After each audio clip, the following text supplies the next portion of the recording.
Аусыл ауруының вирусы қызбалық жағдаймен ауыздың шырышты қабығы мен терінің ойық жараларымен сипатталатын ауру түрі. Ауруды тудыратын аусылдың вирусы табиғатын 1898 жылы Фредерик Лефлер мен Паул Фрош анықтаған. Вирус ауруы малдың сүті, сілекейі, зәрі арқылы бөлінеді. Адамдарға ауру піспеген сүт өнімдері арқылы жұғады. Адамның аусылға сезімталдығы жоғары емес. Аусылмен ауырған адам тек жануарға ғана қауіпті болып келеді. Маған тіркеліп, және де келесі шығарылымға қандай видео жасау керектігін комментарияға жазып кетіңіз. Және де лайк басуды ұмытпаңыз. Мына жердегі қой ауруын көріп, баға беріп кетіңіз. Аталған вирустың қоздырғышы әлемдегі ең кішкентай вирус саналатын дермофил көлемі кішкентай болғанымен, оның таралуы өте жылдам. Оның қауіптілігі ауру малдың малға ғана емес, сонымен бірге адамдарға тез жұғатындығы, тіпті кейде мысық, ит секілді жануарларға да ауру салдарынан зардап шегуі мүмкін. Сол себепті аусылдың диагностикалық оның алдын алу мәселесі бүгінгі таңда өте өзекті. Ауру малдан малға тез жұғып, бүтін бір шаруашылықты шығынға ұшыратуы мүмкін. Аурудың белгілері малдың шаршаңқы болып, жем-шөпке қарамауы, жатып қалуы, дене қызуының 40-42 градусқа дейін көтерілуі, іштің өту белгілері байқалады. Ақсап, алдыңғы аяғындағы жаралардың арқасында жүрмей қалуы, әлсіреуі, әрі қараларда өте көп кездеседі. Күйістің болмауы секілді жағдайлар болады. Дерт қалай өтеді? Әр жануарда бұл ауру әр түрлі өтеді. Мәселен, ірі қараларда жасырын өтеді. 1-2 тіпті кейде 7-20 тәулікке дейін өтуі мүмкін. Мұндай кезде олардан ешқандай өзгеріс байқалмайды. Бірақ вирус ақырында бұны жеңе бастайды. Мал күйіс қайтармайды, жүрек соғысы жиілей бастайды. 3 тәулікке дейін малдың ауыз қуысында, тілінде, жақ бұлшық етінде, еріндерінде бөртпелер пайда бола бастайды. Ауру жағдайларда мұндай жаралар тұяқ арасында және желімдерінде шығады. Кей кезде мал аяқ басып жүре алмай ақсап қалады. Жаралардың орны күлдіреуіктер. Бұл күлдіреуіктер 24 сағаттан соң жарылып орнына тағы да жара пайда болады. Бұл уақытта малдың дене қызуы қалпына келеді, бірақ сілекейдің бөлінуі азаймайды. Ауыздың көбік ағады. Ауру асқынған жағдайда олардың мүйіздері де зақымдалуы мүмкін. Сүтті сиырларда күлдіреуіктер желімге дейін зақымдалады. Сүт каналдары жабылып тасталынады. Бұл тіпті сүт құрамына да әсер етеді.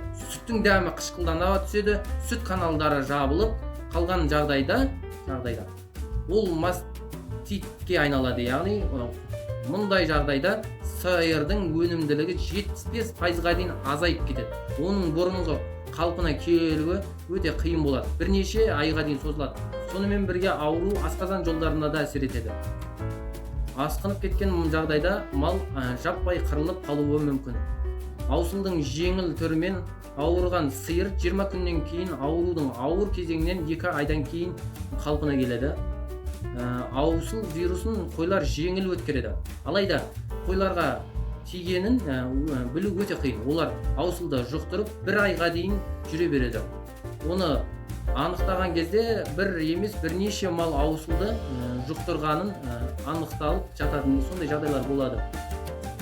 Аусыл мемлекеттік деңгейде қауіпті тудыратын аса жұқпалы, тіпті адамдарға да жұғатын ауру болғандықтан оған аса көп мән беріледі. Себебі кей жағдайларда мал табыннан табынға жұғу қаупі жоғары. Сол себепті аусыл вирусы шыққан аймақтық карантиндік шаралар жүзеге асырылады.